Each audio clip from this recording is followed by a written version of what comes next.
Stephen, having worked with thousands of people over the past 20, 25 years in this profession, I've noticed that you can really pick up people's mindset through their language. You can easily pick up the people who are naturally very resourceful. You can pick up, the people who are much less resourceful or more negatively inclined. I believe that mindset is really revealing through your language, but also therefore critically important to know of and to be aware of as a leader. Tell me about your experience in that.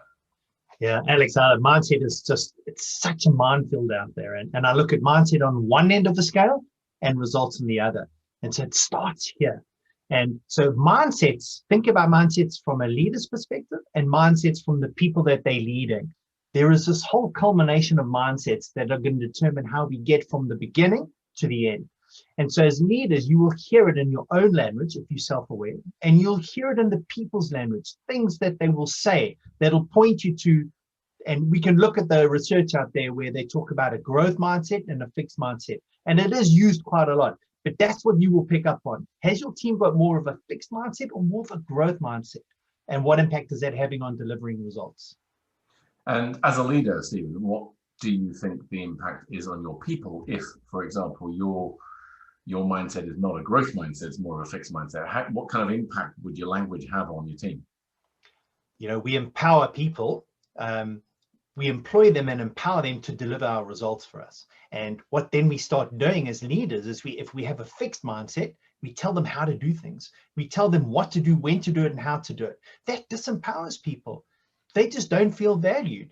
And so they then adopt what they would have as a fixed mindset. Oh, well, I don't get valued. I'm not heard.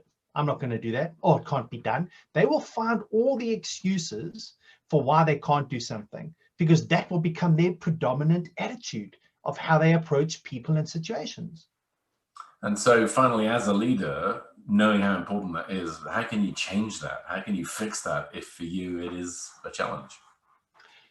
The key thing, and I'll go like very simple, practical stuff here.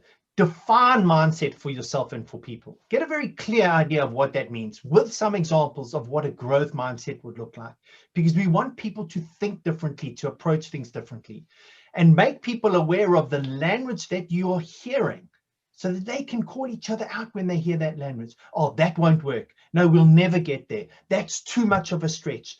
Name the language and change it. Have ways of changing that language, which changes the mindset. We will try our best. That is a possibility. We are creative. Those are more growth mindset opportunities that open up people's skills for delivering results. Okay, so really it starts with awareness for yourself and then for others, but then start to gently challenge that for yourself, but also others.